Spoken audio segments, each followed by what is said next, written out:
Well, Israel's Prime Minister Benjamin Netanyahu vowing to do, quote, all it takes to make sure the Jewish state is not hurt by the anti-settlement resolution passed by the United Nations Security Council last week. The Prime Minister slamming President Obama over the weekend, accusing him of launching an ambush, he said, against Israel.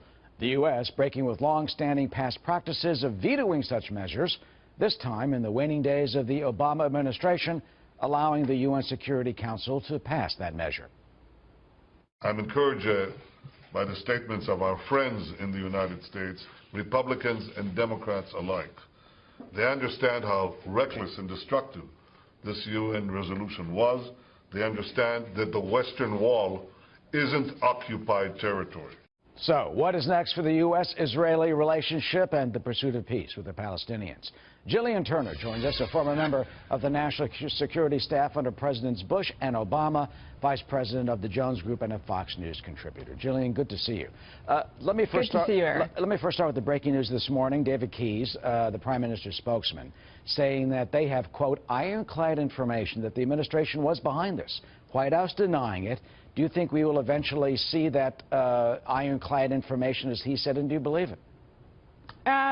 I'll believe it when I see it is the best answer there. I think that at this point the Netanyahu administration is so upset with President Obama and his White House that they're sort of willing to say anything. So I really won't believe it until I see concrete evidence of that. I don't, for one, personally believe that's true. And what about, the resolution and what it means for peace? Critics, of course, say the settlements are illegal, that they break international law. Other supporters say certainly not at all, as they continue, and the Prime Minister has shown basically no sense of backing off of the increased building and expanding of those settlements.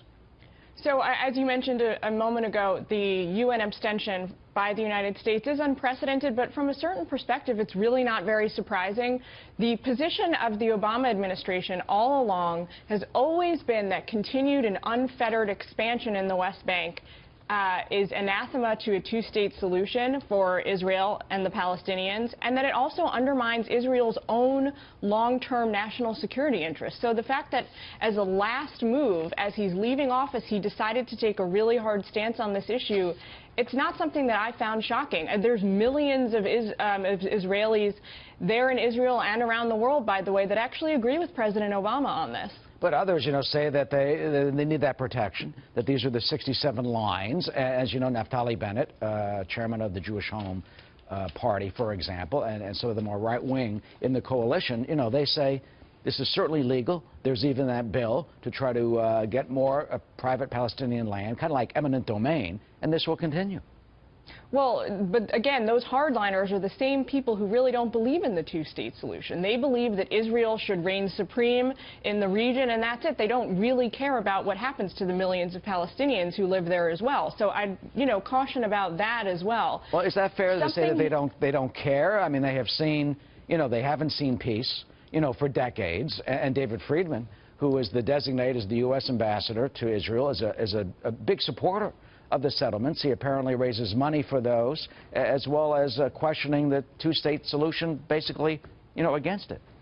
Again, that's a very hard-line approach to take here. Somebody like David Friedman has the potential, as ambassador, to really go against the grain and really cause some potential damage in the bilateral relationship in the other direction. So if this abstention from the UN resolution is damaging our relations with the Israelis sort of on the left, this is the alternative on the right. I think we still have to focus on finding middle ground here at the end of the day. As simplistic as that sounds, there's not really room for this kind of grandstanding and provocation of rhetoric. People have to come together and work, kind of hammer through these issues here. And Prime Minister Benjamin Netanyahu has done a spectacular job of exploiting our political system here at home over the last 4 years. He's completely allied himself with Republicans, with conservatives, and hasn't really cared about the Democrats and that issue at all. I would argue that's dangerous for Israel's long-term national interests, because never before has this issue been so politicized here in the U.S. Well, finally, quickly, what do you think is going to happen? I mean, Friedman against the two-state solution, and there's commentary today saying this could start a complete reset, after decades of failure. Well, a lot of Jews, like myself, are going to take offense to his previous comments when he said things like contemporary Jews in the United States and in the diaspora who sort of go against West Bank expansion and settlement policy are as bad as Jews who during the Holocaust supported Nazis. So I think there's a lot to be said about who's offending who here, and that all will get washed out. But again, it comes down to whether the incoming Trump administration is going to be able to work together with both sides, make them feel both legitimately and equally represented at a negotiating table. Well, that's the real challenge. As Mr. Trump tweeted, it will change at the UN certainly on January 20th. Certainly a new era is coming. Gillian Turner, as always, thank you for your insight. Thank you, Eric.